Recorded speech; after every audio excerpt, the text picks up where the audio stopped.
in a meaningful way. And the toolkit was a piece of that, but the toolkit into itself, and we'll go into a little bit of detail what that what that tool has in it to support you, but we needed to be a companion to that, and we needed to really bring it to life and really meet everybody where they're at and bring to the table what is needed community to community, because it's not going to be a template that speaks to everybody the same way. So we just wanted to really dedicate and the resources within the organization to support those activities.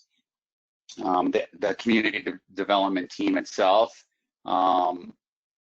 is doing a lot of work in the area of transformation. Planning was sort of the first step in that journey, but we're also looking at transforming processes around reporting, processes around evaluation, processes around funding agreements and what they look like in the future. So that whole landscape is really undergoing a lot of change. It's messages we've heard from communities for a long time at caucuses and other gatherings. So it's about reaching out again to ensure that we're providing tools and resources to the health directors and health leads and leadership in communities to find ways to make these processes meaningful to not only administration in communities, but to community members, and shift that accountability from community to FNHA and shift it to community member. So those are a lot of the activities the community development team has been working on.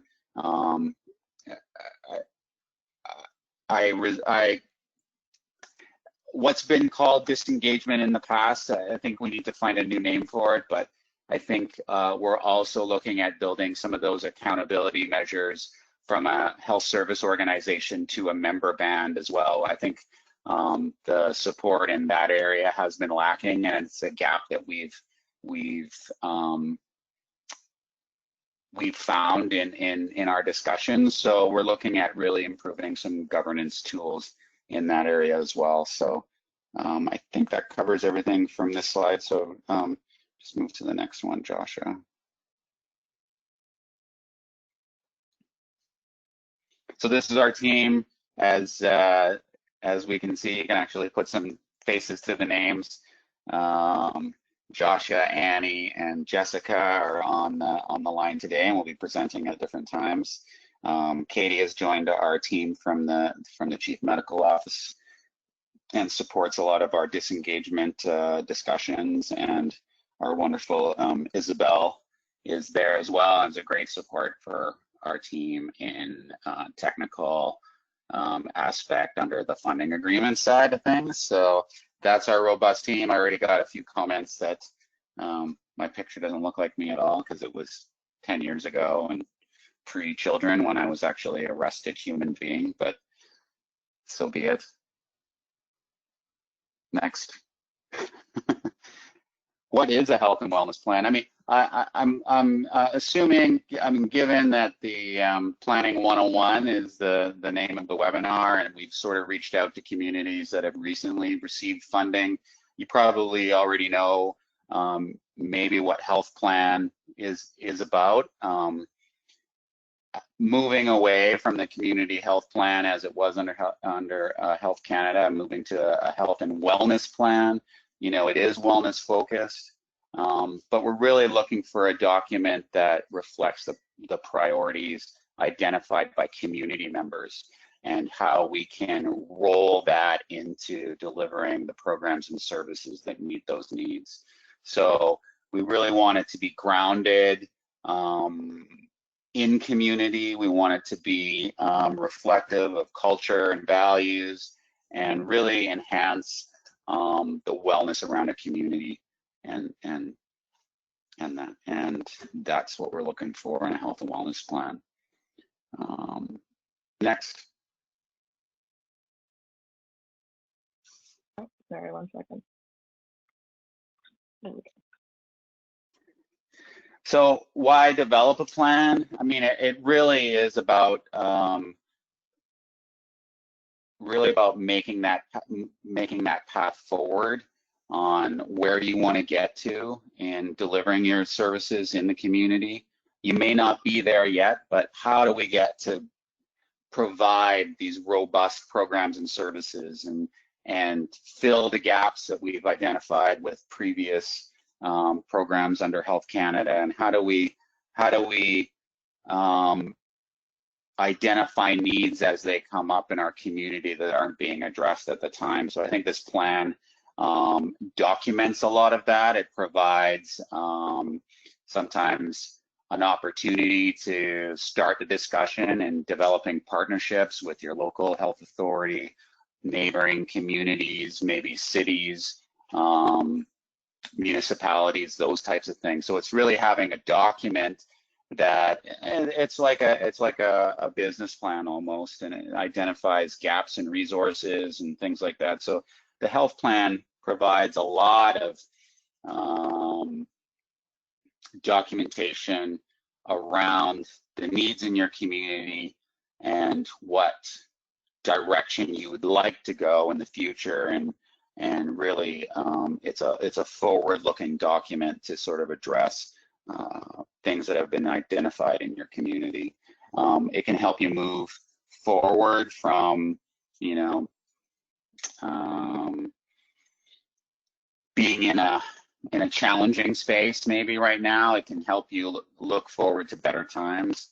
And you can really put a flavor, your own community flavor around the types of things that you want that are important to you, rather than having those priorities dictated by you know, government organizations. Next. So as I said, most of you have probably been funded recently. I just wanted to sort of start off by sort of identifying what that funding is, what it entails. We have funded over 60 communities in the last 6 to 8 months. Some communities received funding in December, others probably April 1st.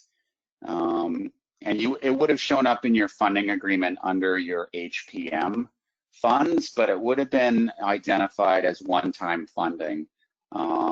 Historically, planning dollars were sent in concert with the expiry of your funding agreement, so that a plan would be in place before a funding agreement would be renewed. We've taken a little bit of a different approach under the transformed planning approach, in that we understand that it's not an administrative exercise anymore. It's a robust community engagement process, and we understand that that can take 6 months to a year to maybe even longer, depending on the size of your community. So those funds are flexible in the sense that, you know, there's not a hard deadline that they need to be completely spent by March 31st of any particular fiscal year. You've probably received a funding letter, and I think they went out in advance or very close to the flow of the funds on what kinds of activities the funding is meant to cover in completing your health and wellness plan. If you haven't received that, please reach out to the team, and we can resend that document to the appropriate people. Sometimes those go to the finance people, and maybe it doesn't make it through to the appropriate people working on the plan. But it's, you know, it's things like community engagement, holding meetings. Obviously, in this environment, that might look a lot different, but you know, rolling up data, doing surveys, probably in the end developing a nice printed product. So there's lots of activities that funding is meant to cover.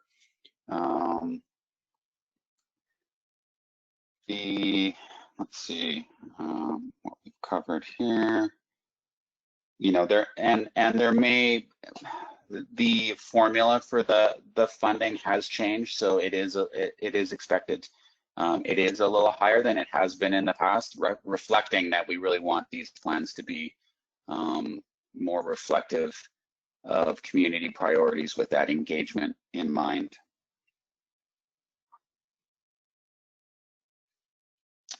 Next.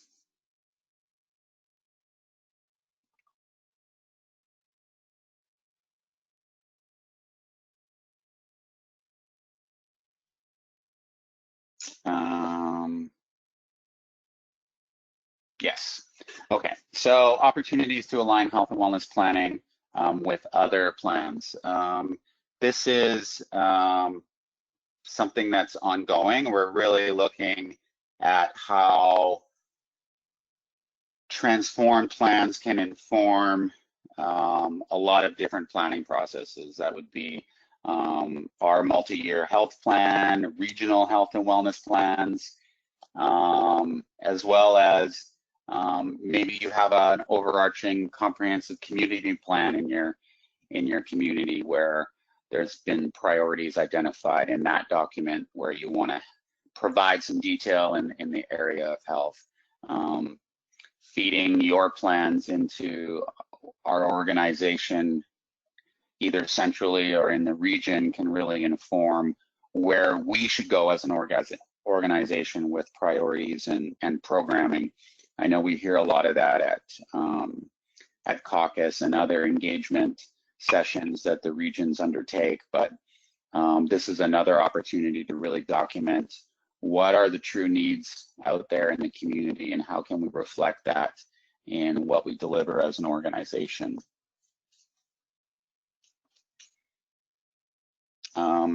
Maybe one other note there, the toolkit as it has been presented can also be used for nation level planning. So not only just a community, but I know a lot of nations around the province do things as a collective, so that toolkit can be used for health and wellness planning on a larger scale. Next.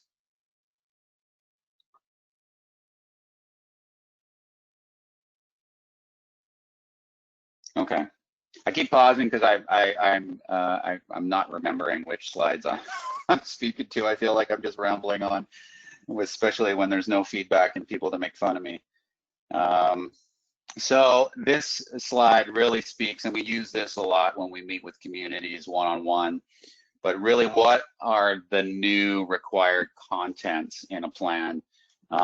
Just briefly, it used to be like a 61-point checklist of the things that you needed to include in a plan. Well, we're really moving away from that prescriptive requirements. And what we really want to see is just the community's vision and goals in the areas of the core programs.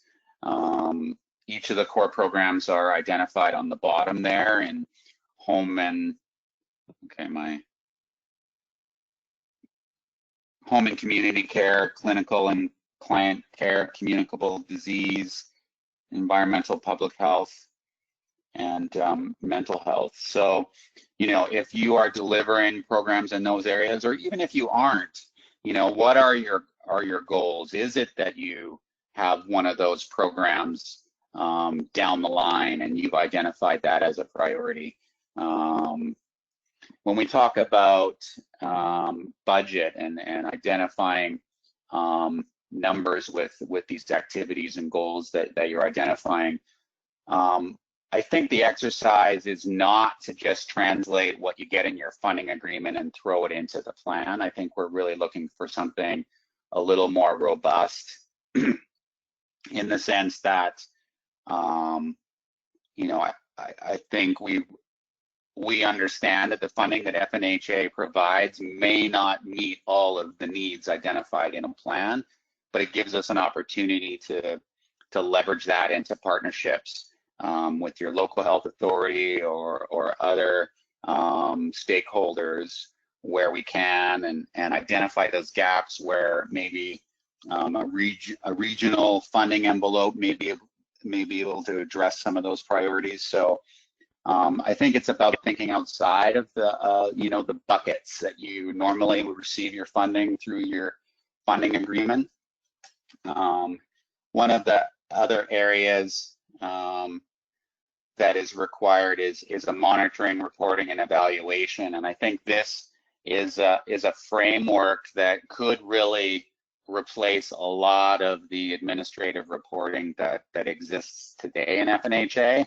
If we move to a space where communities are reporting against the priorities and activities they identify in their plan, and how they've what milestones they've met to meet those goals, that should be enough for our organization to say that you're well on your way, and that accountability and who holds you accountable to meeting those goals is your community members. So having that framework and how you report that out and how you evaluate whether the programs you're delivering are meeting the needs of your community members is an important piece of that plan, and something we can talk about in more detail maybe in another piece of the webinar. One thing to highlight here, especially in this environment, is the requirement to include a communicable disease emergency plan. It is meant to be part of the health and wellness plan. We're looking at a lot of supports in that area as an organization, especially given the highlighted importance of that in these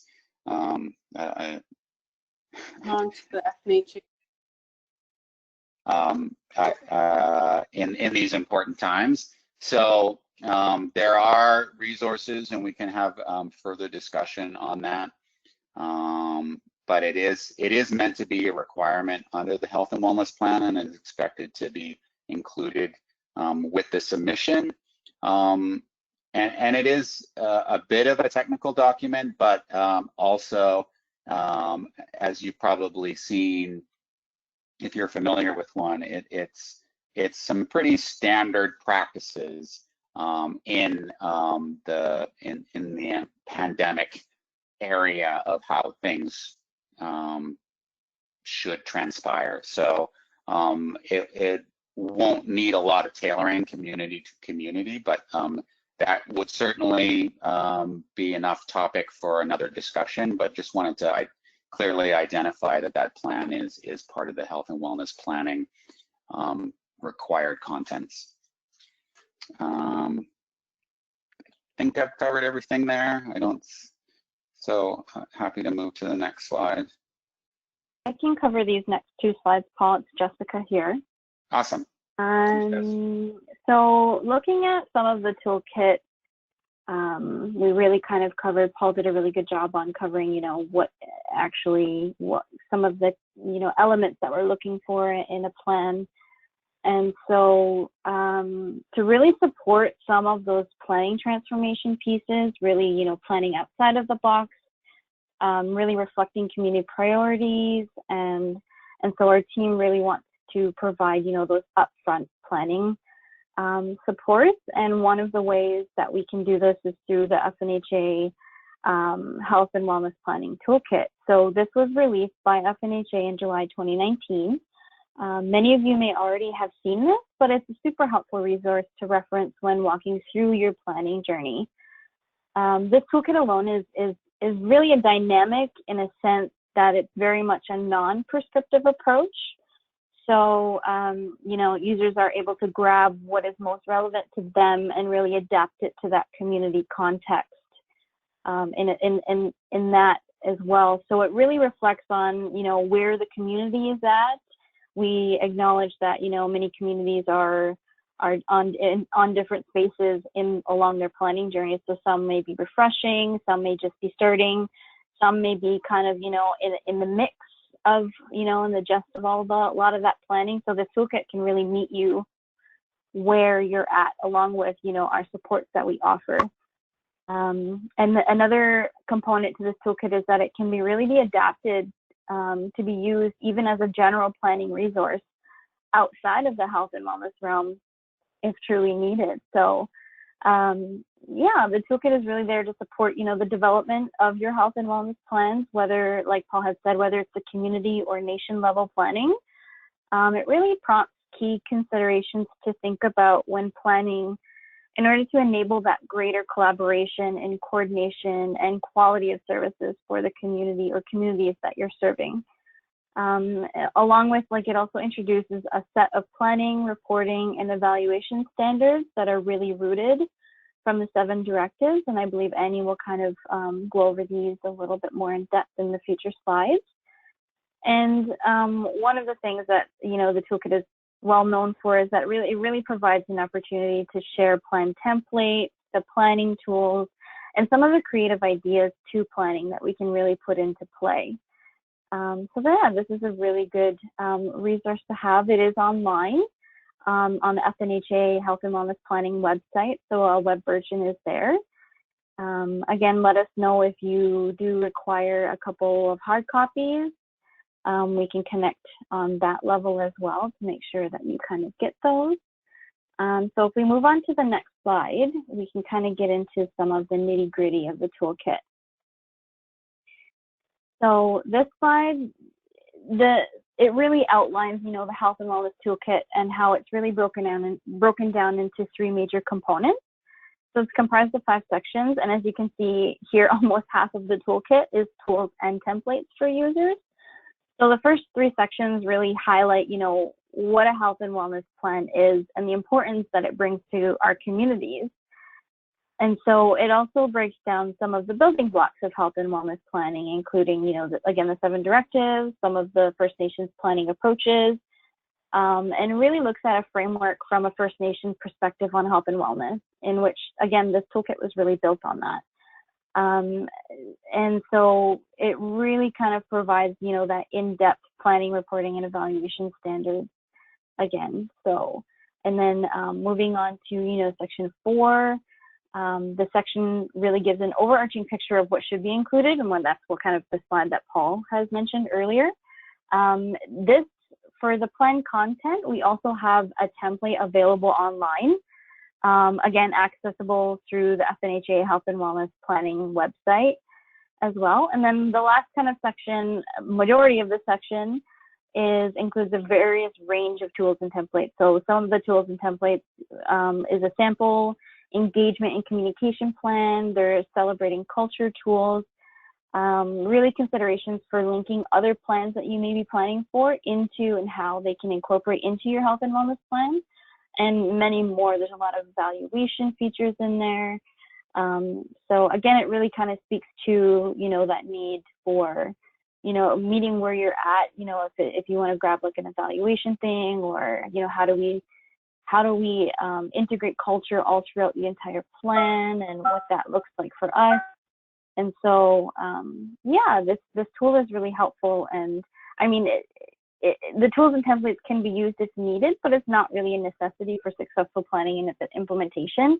I mean, recognizing there might be already wise practices within communities that you maybe already be doing, which is great. So, so it's really helpful and useful for that as well. And then lastly, it holds some resources, some meaningful connections and contacts to really help support your planning journey along the way. So if we want to move to the next slide, I think Annie will be speaking a little bit more on the planning, reporting, and evaluation standards. Thanks, Jess. Can everyone hear me okay? All right. I can hear you. I'm going to take that silence. Yeah. It's always a different dynamic on the phone. So what you see on the screen right now is the planning, reporting, and evaluation standards that you'll find early on in the planning toolkit. And the idea behind introducing these standards as part of this resource was we really wanted to ground the planning, reporting, and evaluation work in the 7 directives that communities and nations shared with the FNHA in our very, very early days as kind of our guiding directives. And so what these standards really represent is an attempt to take those 7 directives and say, now what would they mean in a planning and reporting and evaluation context? How do we actually uphold these and weave them into the way that we do planning and reporting and evaluation across our health and wellness system? So if all planning and service delivery partners are upholding these wise practices, whether it's the FNHA, whether it's at the community level or health service organizations or our partners, then we know that community members are going to be receiving, that's going to be reflected in the quality of services that are delivered. And so a lot of these are not going to be new. We recognize that these wise practices are already being implemented in a number of really innovative and creative ways by communities across the province.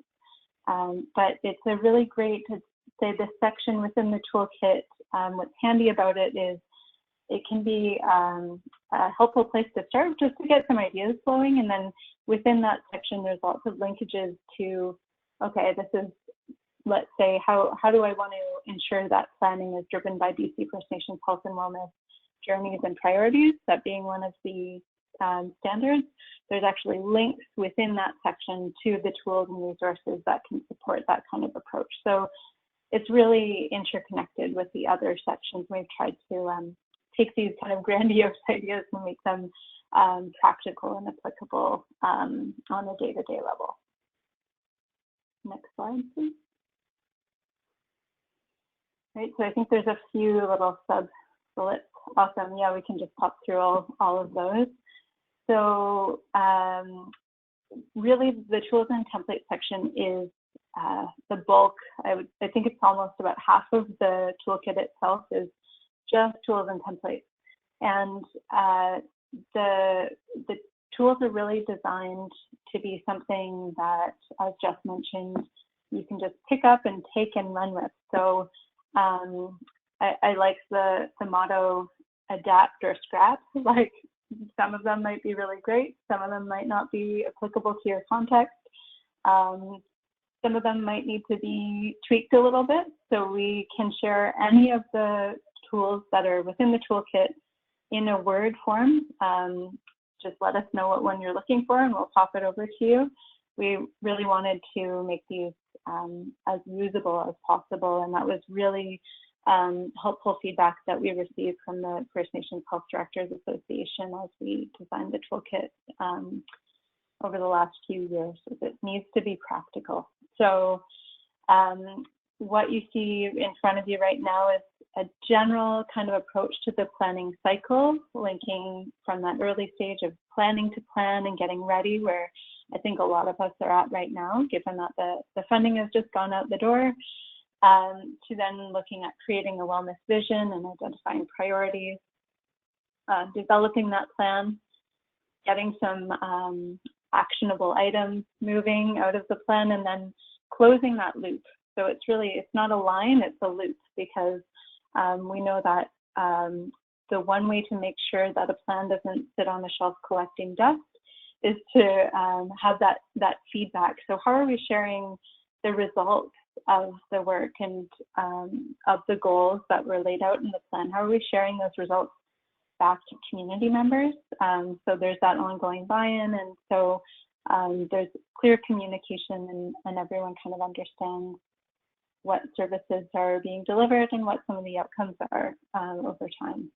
So the tools that you'll see in the check marks there just kind of highlight at a very high level a few of the tools available, just to give you a bit of a flavor. We won't be going into a lot of detail into individual tools today, but we'll be kind of chatting a little bit at the end of this presentation about some future webinar opportunities where we'll be able to take a deeper dive. I think there's a few more bullets at the bottom there. There's a few tools that really don't belong in any one particular category. They're really helpful for the overall planning process. So those I mentioned at the bottom. All right, so we grabbed this cute bee photo because just wanting to recognize that health directors and their teams carry a lot on behalf of community and carry a lot of that work forward in championing wellness and kind of forwarding health, moving along all of the different priorities that are always on the go. And so our job and what we will work really closely with the regional teams on will be making your life as easy as we possibly can. So really wanting to highlight that within the toolkit, there's a few resources in particular that can be helpful to use at the beginning of the plan. And we are here to partner with you on getting the planning process started. So we're kind of the concept that we would like to try out as we move this work forward is kind of a planning lab. So looking at if requested, we can set up a meeting with you and anyone else on your team who would be interested or is participating in the planning process to just get some immediate steps onto paper. So kind of hashing out a rough work plan in that early planning to plan stage. So there's a few highlighted here, but there's no two planning processes that are the same, and we recognize that. So we'd just like to use that opportunity to help kind of kickstart things, and maybe it's looking at existing plans and pulling out the pieces that are the most relevant to a health and wellness context. Maybe it's identifying who some plan champions are and who's going to be leading the process. We've got some great resources to support hiring planning staff, if that's a route that you're choosing to go for either support or leading the process. We also have tools to support gaining that leadership endorsement and buy-in, getting it kind of on their radar. And then some additional tools around collecting existing community information. So whether that's a survey or having guided conversations about what's working well and maybe what are some areas of improvement. Maybe that's with staff, maybe it's with community members. But we're here to work with you on these pieces and to get the planning process started. And then happy to kind of set up check-ins along the way to kind of support you along the journey as well. Next slide, I think that's back over to other speaker.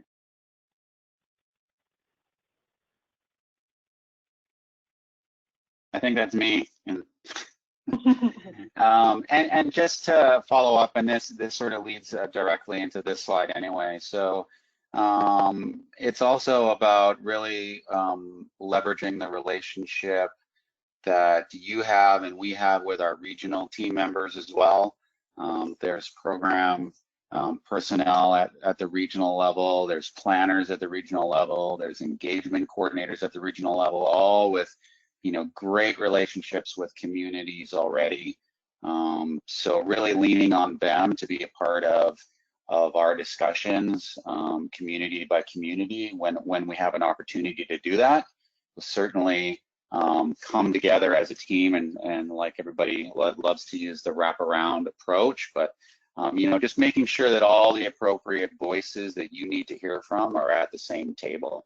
And I think that's really the highlight of how we are looking to be a partner in your planning process. I think it's really important to understand that the planning process is not a linear process. We don't have to do step one and do step two and do step three, and once you get to the end, you're done. You can have some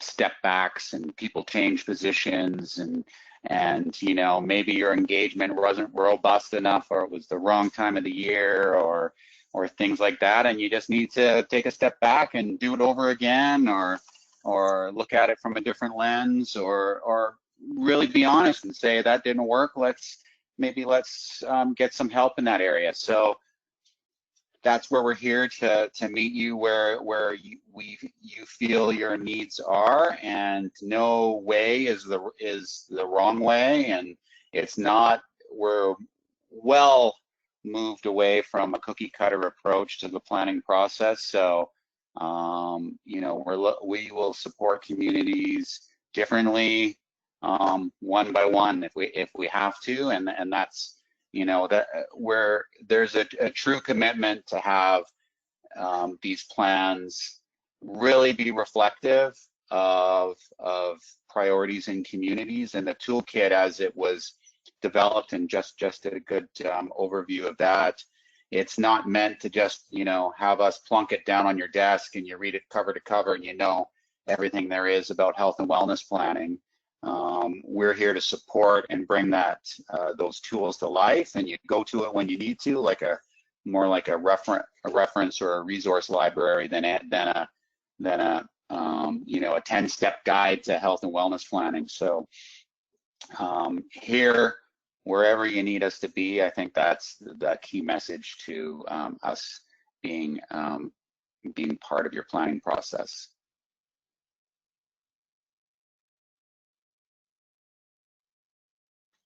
Okay, I can take over on this slide, Paul. Okay. Okay, hi everyone again. This is Joshua here. So I'm just going to go over a couple of resources that I will also send out by email to you all after this webinar. So don't worry, you will get them. But I will just go over them quickly. So this planning summary, this first bullet point that you see in front of you, is just kind of like a really short, kind of quick summary resource that was developed by our team that kind of just goes over like the main bullet points of this presentation about the planning process. And it's just a really good kind of like reference resources to have, especially if you don't want to go back and watch this 1.5-hour webinar. So yeah, I will send you that to you by email. And then a couple of really good online resources that I will show you today. So I'm actually going to navigate out of this presentation, if I can, and I will show you this first resource here. So we're going to navigate over to the health and wellness planning site. So we can go. So the first thing we're going to do is go to fnha.ca. And once my slow internet loads, we are just going to scroll down to, this is the main page, to what we do. And one of the tabs you're going to see in front of you is health and wellness planning. And that is the section we want. We're just going to go down. So this is kind of like our main page. So you've kind of heard reference throughout this whole webinar that we have this page where you can find the online toolkit. So this is the online toolkit. You can just click it on this big graphic of the toolkit and it will take you there. Or if you're looking for a more specific section, there are kind of these 3 quick links that will take you to a specific page. As Paul said, the toolkit was developed more as like a use it as you need it, not reading cover to cover. So these are your kind of quick links. And then, yeah, just a good thing to have bookmarked if you are going through your planning process. And then the second resource that I want to show you online is pretty relevant right now. It is the pandemic response plan, NHA template. And we just want to do a little shout out. As Paul said, it is a requirement for any plans that you do submit. And it's a bit more of a background to get there, but we will try. So fnha.ca, we're on the main page. We're going to scroll over to what we do. We're going to scroll over to communicable disease control. And then we're going to scroll all the way down to coronavirus. And then we're going to scroll all the way down again to health professionals. And it is under this tab that you will find the Communicable Disease Emergencies Preparedness Plan template with you know, instructions on how to fill it out. So that is a good one to know. Once again, I will be emailing you all of these resources, the direct links.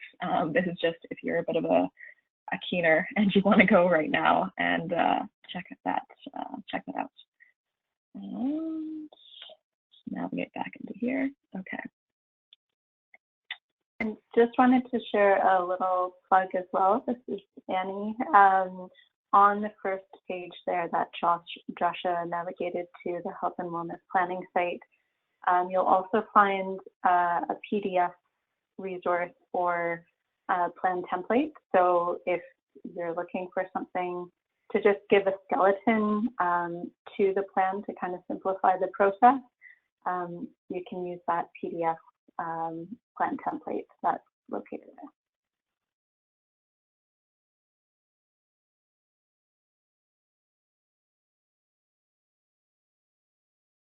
Okay, I think we've really covered most of everything we were looking to cover today. I think this is our first stab at a webinar, and really wanted to just bring some initial information that we would normally bring if we were meeting with a community one-on-one on just, you got your money, what do we do? Here's a little bit of an outline on the process and the procedure and the funding and all that involved. But we're really looking for some guidance on, you know, maybe some very specific modules or future webinars that we can provide, you know, specifically in areas of core programs or reporting or budgeting or community engagement. I know everybody may be ticking all of those boxes, but you know, I think the more feedback we get on areas that you would like to see some direction or ask some questions about, or maybe you're more interested in a sort of a one-on-one chat. I've been calling it a lab, or maybe like professor office hours or something like that, where we just bring a little bit of a team together and we could develop with you, you know, a bit of a short-term action plan or something like that on your next few steps, or some guidance in that area. So again, very happy that you're able to join us today. Wealth of resources, not only that we have access to, but as well our regional folks that are on the line. I've seen lots of names that we've had lots of close contact with in each of the regions. So they're very well versed in a lot of this stuff as well. So again, I suggest that you use the contacts that you're used to chatting with and seeing if we need to provide something to you for your planning piece. And feel free to reach out. I know we have an email address, maybe in the next slide, communitydevelopment@fnha.com, or fnha.ca, sorry. But I think we have been answering a few questions in the chat as we've gone along, but now's a great time. I think probably better to type them out and then have maybe Joshua read them to us, and we can answer them there, rather than trying, or unless you type that you want to ask a question so that we can have an order of speakers, rather than everybody trying to speak at the same time and then there being a minute of silence while everybody waits for the other person to go.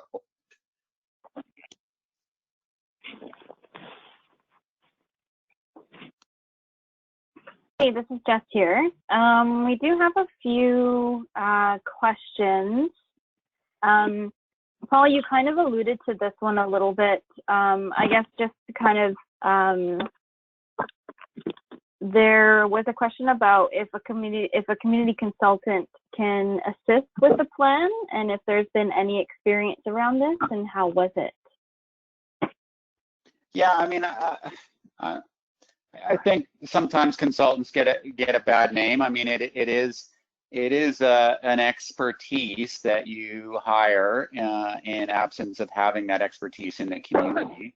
So, you know, during the, I think a health and wellness plan can completely be done by a health director.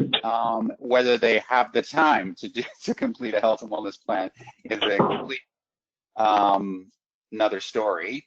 But you know, I think the funds are robust enough that you can hire somebody in the community to do the community engagement. Maybe, you know, somebody else to roll up your data, but maybe you want to bring in a consultant to you know, make some pretty graphics and reporting out back to your community, or rolling up a great report, or you know, a really nice looking plan at the end, or you know, so pulling in those professional services where needed, certainly great. But you know, we don't need to see a fancy plan as a completed product. It's really what you're thinking about in providing that to your community. So it can be done in-house if you have the resources and some expertise in the community engagement piece. But there are pieces you can certainly hire a consultant to do. Like I said, A, if you don't have the time, or B, if you don't have the expertise, or you're really looking to get going and you don't have the opportunity to, you know, put a job posting out and find the right person and do interviews and stuff like that. So you know, I think the toolkit also can help guide any consultant that you do hire to ensure that you're getting, you know, one that's reflective of your community priorities and really guides them in how you want to be engaged, rather than the way the consultants in the old days would just develop something on their own and give you a finished product, and it's about as useful as the binder it's sitting in.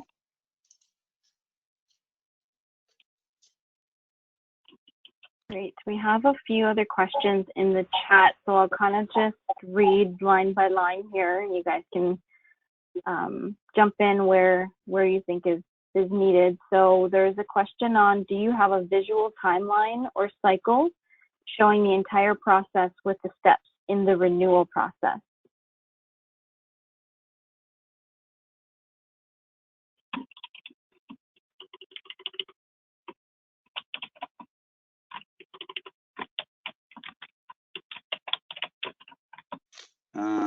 So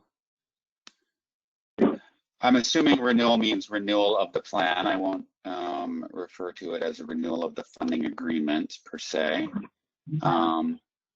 But you know, I think we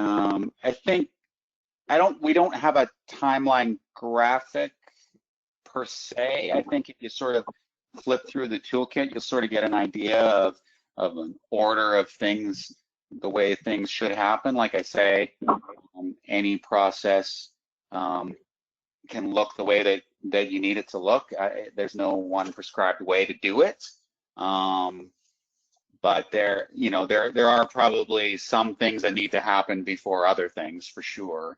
But we don't specifically have a graphic for that, but happy to have you know, a more detailed discussion on your particular case to sort of map that out with you if you wanted some more details.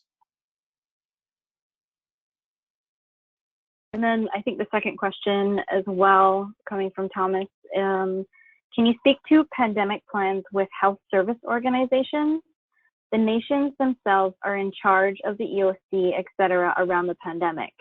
Do we just need to provide you with their plans so you can see how we fit into it and support it?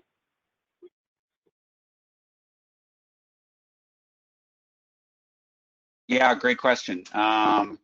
If it's the health service organization that we are looking to, that has received the funding for the health and wellness plan, and you're feeding into that plan, you wouldn't specifically be responsible for your community to provide us a CDE plan.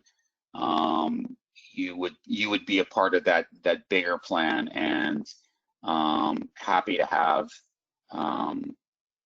a copy that references how you fit into that plan.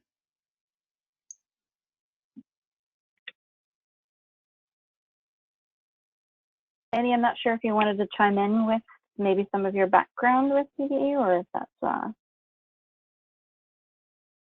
if that should be good. So I'd say that it's likely similar for the communicable disease emergency plans as the overall health and wellness plan, but we would really, in an ideal world at least, there would be some communication between the health service organization and member communities that informs the development of those plans.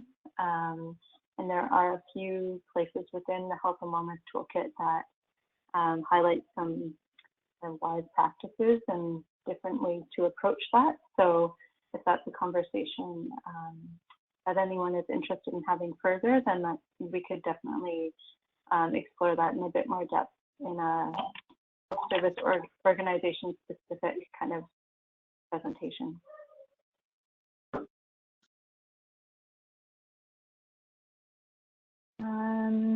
Next question is from Thomas again. Are there templates for evaluation for health plan or health plan? Yeah, so there's a template on the health and wellness planning site that Joshua took us to earlier in the presentation, and towards the end of the toolkit, there's a sample evaluation table, which can be adapted to suit your context, but what the table does in a nice way is it pulls together a lot of the relevant information for monitoring change over time into one place, and has some great ideas for and suggestions around wise practices for evaluation as well.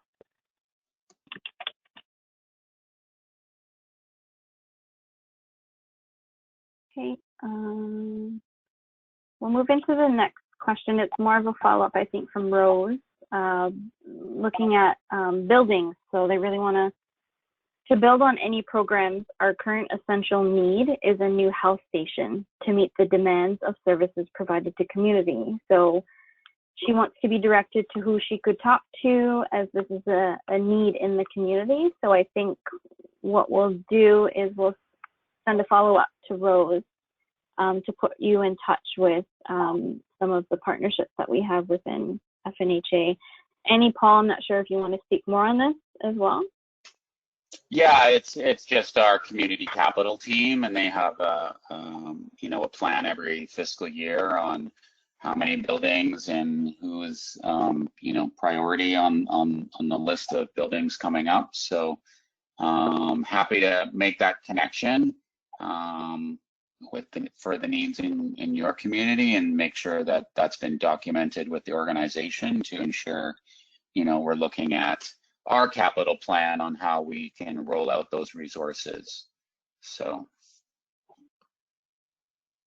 we will be in touch. I have made a note of that. Great. Moving on to some of the other questions in the chat. What is the menu that was mentioned in one of the first slides? Can you speak to more to that? Is it relating to other potential funding that may be available? I'm pretty sure the menu was, maybe the term is probably not proper, but I think the menu was referring to a bunch of activities that the funding could be used for, because all the activities probably won't be needed, but you would sort of pick and choose which ones might be funded out of the HPM funding.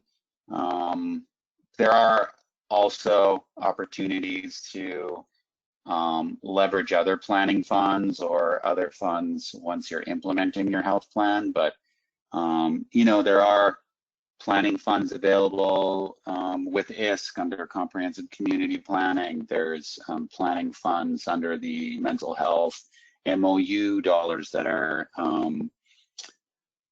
that are distributed through the regional offices. So, there's lots of opportunities to access those resources.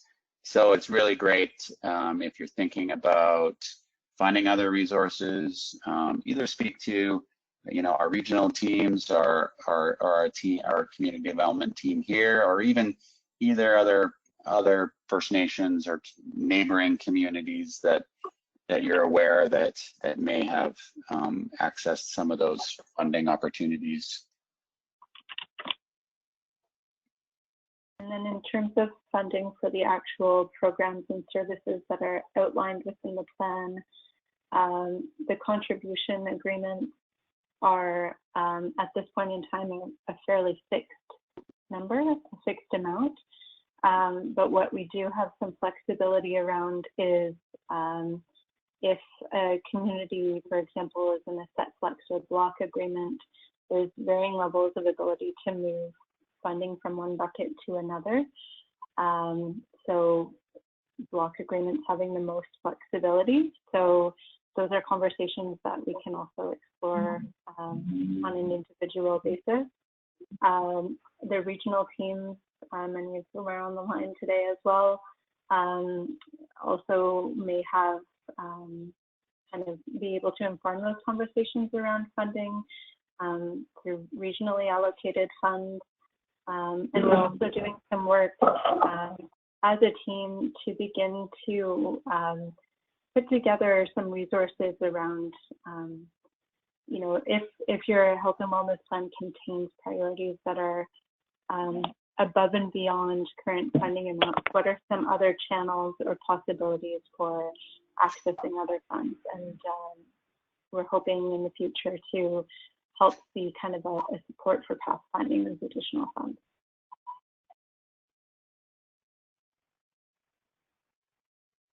Great. So next question we'll go to, I know there's been a lot of, stoppage from, COVID and having to pivot some work. So there's a question around how much of an extension do we have for the plan? Very similar. As I mentioned before, we're very respectful that a planning process could take longer depending on what community you're in, and especially in this environment. So funding itself doesn't need to be expended by March 31st. We're not expecting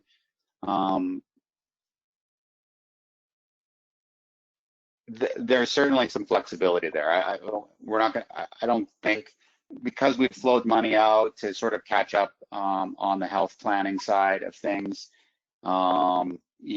we'd certainly work together with you to sort of determine what kind of timeline meets your requirements, completely understanding that a lot of engagement, robust engagement, can't happen in this environment, that we're looking for other tools and resources to sort of get that input from community members, the ability to hire people and things like that as we sort of start opening up for business. I think we really won't get rolling and probably till the end of the summer, early fall on some of our regular activities. So certainly available for those conversations, but again, don't feel any pressure that you're going to need to really step it up and get things done. We'd rather it done right than it be done quick. So I just want to reiterate the flexibility to ensure that we're receiving plans and that you guys are undertaking a planning process that's useful and helpful for the community. It's a document that can guide your future decision making, and it's something that is owned and driven by the community.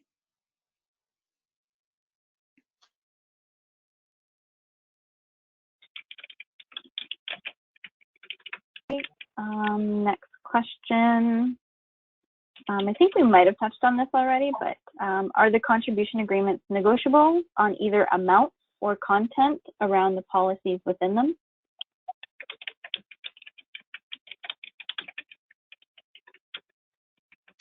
That's probably something we could get a funding agreement member to come back with maybe particulars around which community you're asking the question about.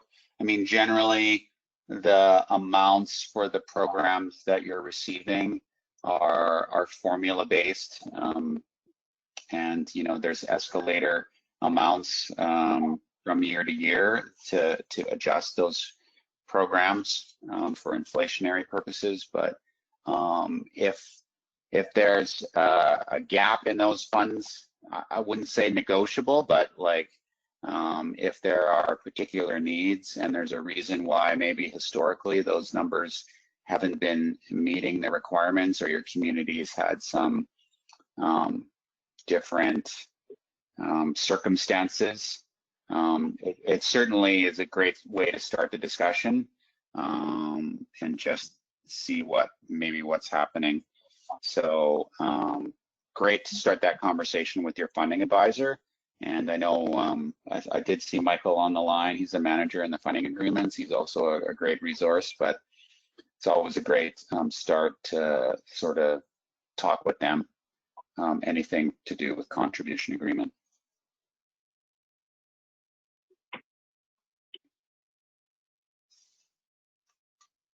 We'll move on to the next question.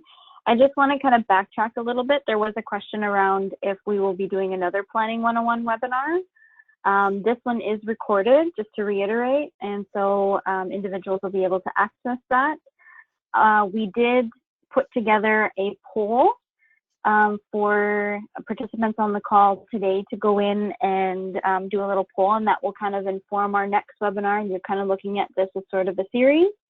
So we're kind of not just, dropping a webinar and then leaving it at that. We kind of want to continue the conversations through these platforms and really kind of get connection through that. So what I'm going to do is I'm going to drop a link in the chat, and if you could please go into that link. And I don't think it's going to be dropped as an active link. You might have to copy and paste. My apologies, but we will do that. So if you can go in and do that poll for us, that would be great. That will kind of inform our next approach on the next one. And then to get back to the question, we have a question. It's kind of a two-part one. So right now we've been following Health Canada's policy on home and community care. As to my understanding, it's still a Health Canada program, and the money is flowed through FNHA to community. Do we have some policy suggestions that I could get someone from FNHA to help review or input?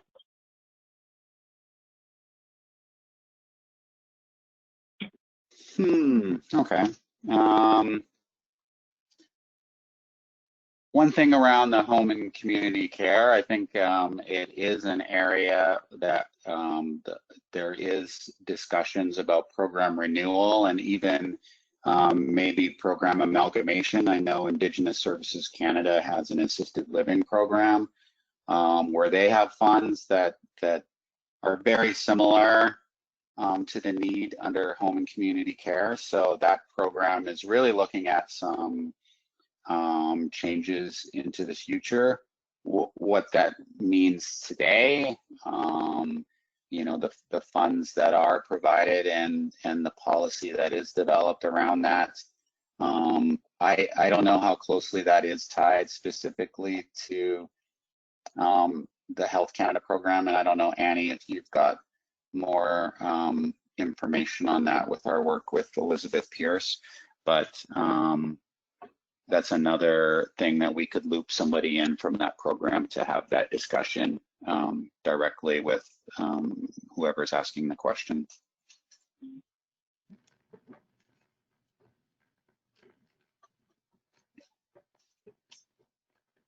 Great. Hi, Paul.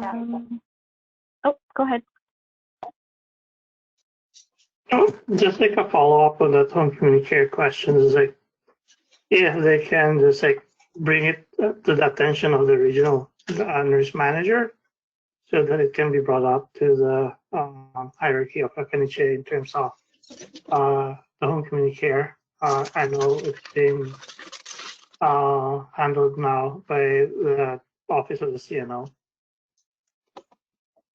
Okay, thanks, Michael. No problem. Thank you.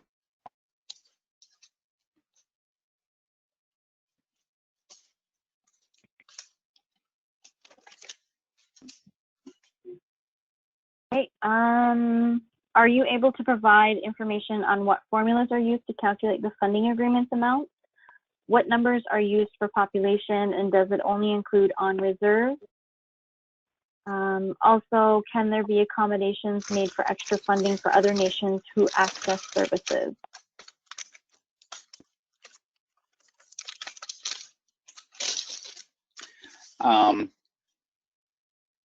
Again, I'm curious if the question is specifically for the overall amount with the funding agreement. Each of the programs have a little bit of a different formula, so they're all sort of done separately, but population, remoteness factors, like all of those do play into funding agreement amounts. Most of the time, the other nations accessing services. So obviously some, depending on your location, you may have other nations accessing your services. I think that's, and maybe again, very specific questions that we might want to have, a separate call off the line with the funding agreements team that specifically addresses some of those issues, where you're located, what partnerships you have, bring in our regional team with where your community is, and we can have those discussions about what's in your funding agreement, where maybe where your gaps are, and see if there's something that we could discuss further.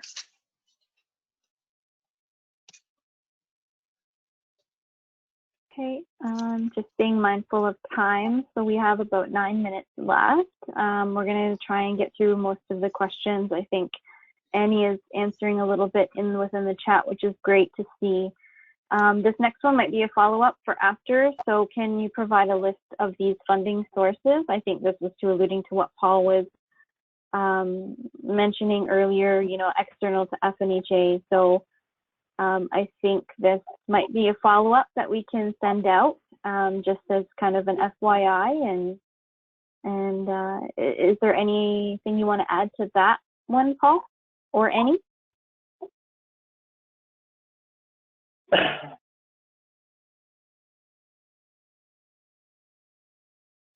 Just to share that that's a work in progress, but I'd say an area where we're receiving regular updates on funding availability is to do with language revitalization and culture.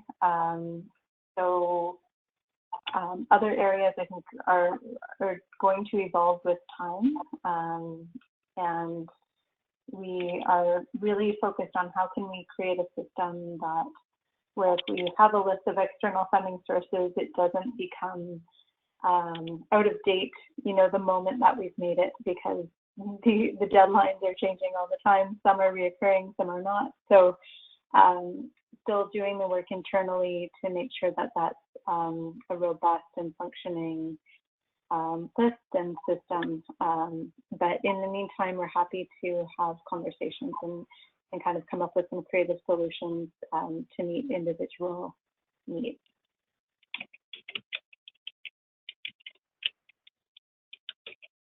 Great.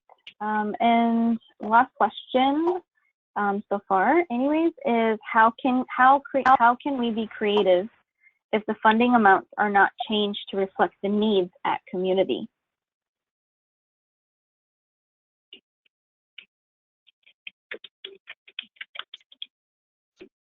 Okay, so I'm assuming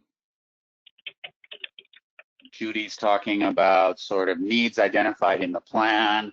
We look at the FNHA funding agreement. It doesn't really meet all of the needs that are identified. creative could be really, and I know this session has been popular at FNHDA, AGMs and stuff like that, but really just understanding the flexibilities that are inherent in your funding agreement, where you can move money between programs. You know, I think our funding agreement team is well versed in surpluses that have been carried over from year to year, and what those amounts may be that are available to tap into. I think communities are sometimes unaware of the flexibilities that of where you can move money from bucket to bucket. So those are pieces where you can be creative, but again, it's those partnerships. Maybe it's you know, working closely with your regional teams on funding that's available to a larger collective or nation-based resources that are available. So networking, obviously, again, a little different in this environment. You know, if we had a workshop, we could probably have you know, a 1-hour session on funding sources, but I think it's about knocking on as many doors of your neighbors, of funding agencies, those types of things, and see what's available. And it's great to have that plan in your back pocket, to really have a documented idea of what you're looking for, rather than looking for the money and then doing the activities later. You really have a roadmap of what you need to get done, and then you can sort of identify where the funding resources are going to come from.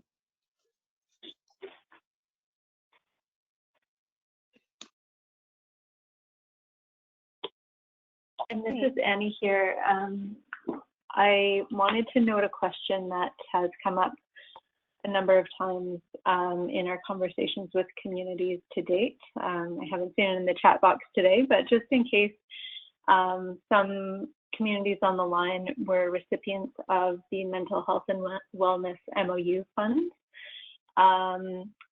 I know that those have worked differently in different regions, and in some cases they're being administered at the nation level and others at community level. But just wanted to clarify that the Health and Wellness Planning Funds are separate from those Mental Health and Wellness MOU funds. If a community has received both, then by all means, we would be happy to support you in finding kind of the sweet spot of what are, if you're using those mental health and wellness funds to do planning with your community, then maybe that process can be aligned in some ways with the overall health and wellness planning that's going on using these funds. So no need to do two parallel processes and reinvent the wheel if there's some nice overlap there. And we're happy to support you in pulling in our mental health and wellness colleagues in those conversations as needed. I think there's also been some areas related to traditional wellness that have received funds. So similar to that, if there are parallel processes related to planning going on, then they can certainly be streamlined into one.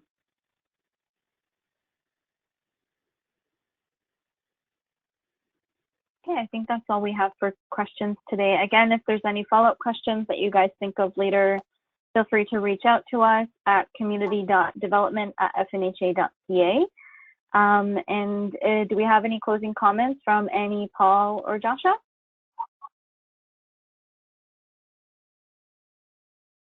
Yeah, just again, very thankful that you made yourselves available for the space of this conversation. A little bit of a one-sided conversation until the end with the questions. I'm not used to making a presentation without questions sort of peppered throughout, but happy to provide the information and happy to continue the conversation, whether that's one-on-one or on future webinars. But you know, hopefully everybody is staying safe in this extraordinary time, and we're looking to be as creative and flexible as possible in providing resources and supports to those in the planning area. So please, please, please reach out when needed, and we will respond as quickly and appropriately as we can.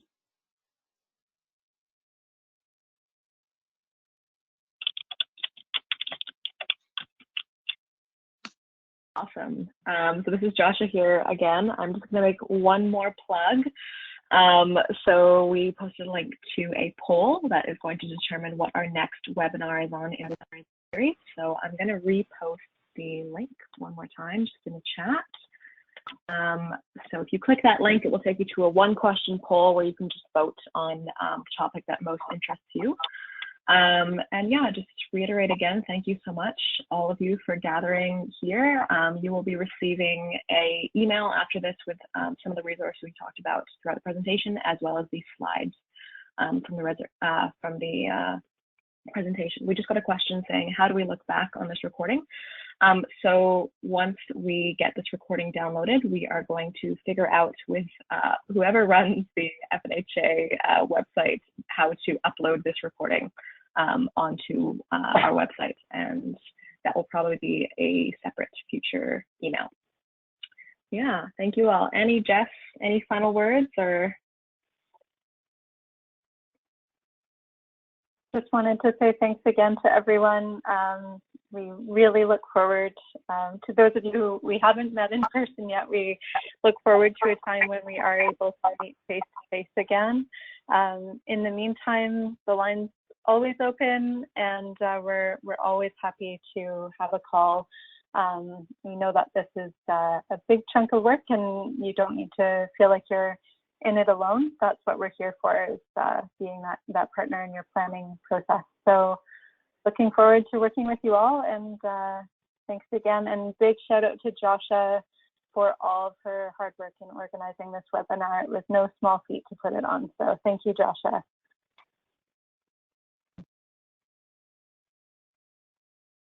okay, Everyone have a good day. Yeah, have a wonderful day, everyone. Stay safe. Bye. Take care.